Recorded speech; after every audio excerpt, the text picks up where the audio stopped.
cabinet formation. Let's tell you what happens after we told you that it is going to be one portfolio per 4 MPs. Let's also tell you what that implies. It will mean that the number of BJP ministers in the Council of Ministers is going to, of course, decrease, and the number of allies will be increasing. But what we are picking up is that BJP is unlikely to compromise on some of the ministries. In fact, sources are saying that the big four, Defence, Finance, Home and MEA, will remain with the BJP. BJP is also likely to keep the ministries of infrastructure, of poor welfare, of youth, of agriculture with itself, something that Amit was telling us.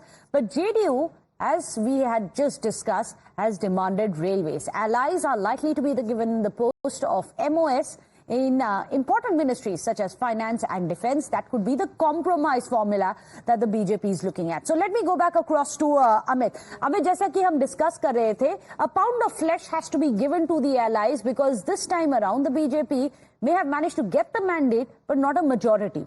तो इससे क्या होगा? The 4 top ministries, I believe, is going to be the bargaining chip, और BJP बोल रही है बाकी सब में कॉम्प्रोमाइज ठीक है मगर टॉप 4 पे नहीं होगा.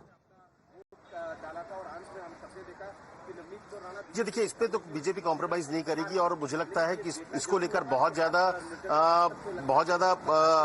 डिमांड भी शायद टीडीपी या उसके तरफ से ना हो, क्योंकि ये ऐसे मंत्रालय हैं जो बीजेपी या कोई भी सरकार चाहती है कि अपने पास हो. हालांकि एनडीए के दौर में जॉर्ज फर्नांडिस जो थे वो उनको मिला था रक्षा मंत्रालय, लेकिन मुझे इसकी उम्मीद कम है कि बीजेपी यहां तक कॉम्प्रोमाइज करेगी, क्योंकि वो उस हालत में, वो स्थिति में बीजेपी किसी भी सूरत में इतना ज्यादा झुकने को तैयार नहीं. लेकिन आज की स्थिति में देखिए तो जेडीयू भी हो या फिर टीडीपी, उनको भी पता है कि अगर वो दोनों दल हट भी जाते हैं तब भी एनडीए गठबंधन जो है उनके पास वो नंबर्स नहीं होंगे जिसमें सरकार बने.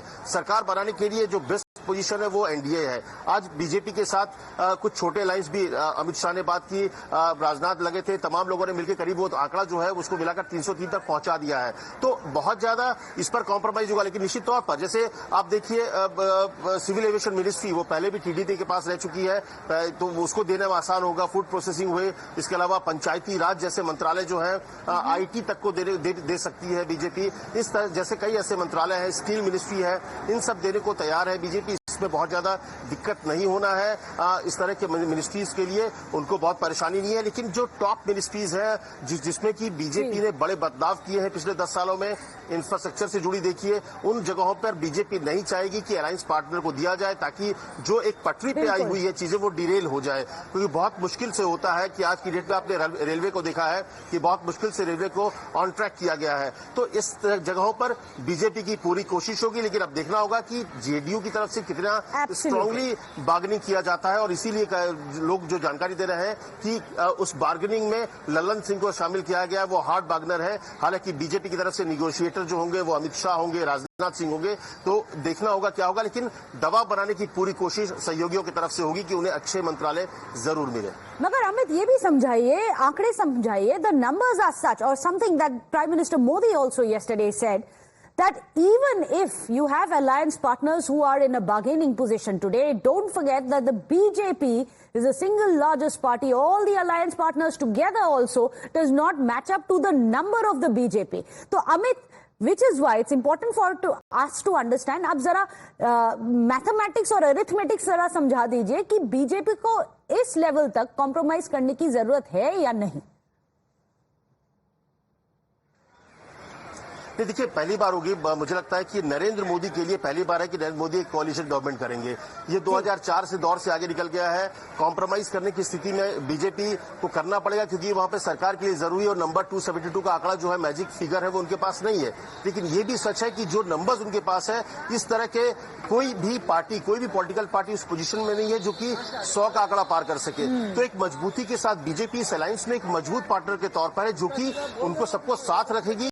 सबको साथ चाहिए भी उनको, लेकिन बार्गेनिंग के मामले में मुझे लगता है बहुत ज्यादा झुकेगी, इसकी उम्मीद कम है. और इसीलिए ये कहा जा रहा है कि जो फीलर्स आ रहे हैं उसमें ये कहा गया कि हम जो टॉप मिनिस्ट्रीज अपने पास रखेंगे, क्योंकि उनको भी पता है कि उस पोजीशन में बीजेपी आज है जहां पर बार्गेनिंग कर सके. 16 और 12 मिला के आप देखिए लगभग 28 सीटें हो रही है. अगर वो 28 सीटें हट भी जाते हैं, अगर दोनों हटते भी है, तब भी वो अपोजिशन की पार्टियां सरकार बनाने इससे संभव नहीं है. आज के समय में बीजेपी का आंकड़ा 303 तक पहुंच गया है. तो ये जो छोटी छोटी चीजों को जोड़कर बीजेपी को भी पता है कि आज नहीं तो कल ये जो छोटी पार्टियां हैं या जो टीडीपी हो वो अपनी शर्तों पर आगे दबाव बनाने की और कोशिश करेगी, और इसी वजह से कुछ इंडिपेंडेंट्स को जोड़ा गया है, कुछ छोटी पार्टियों को जोड़ा जा रहा है और आंकड़े को 303 पहुंचाया गया है, ताकि किसी भी दबाव में, किसी के दबाव में बहुत ज्यादा झुकना नहीं है। आप वहीं तक बीजेपी झुकेगी जहां तक लगेगा कि ये दिया जा सकता है।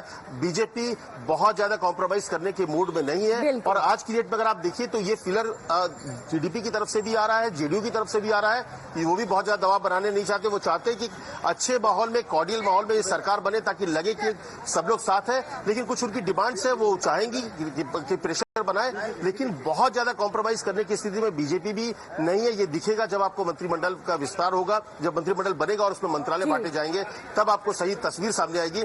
लेकिन बीजेपी भी अच्छे जो मिनिस्ट्रीज हैं, जो बड़े मंत्रालय है, वो अपने पास रखेगी, ये लगभग तय माना जा रहा है। And also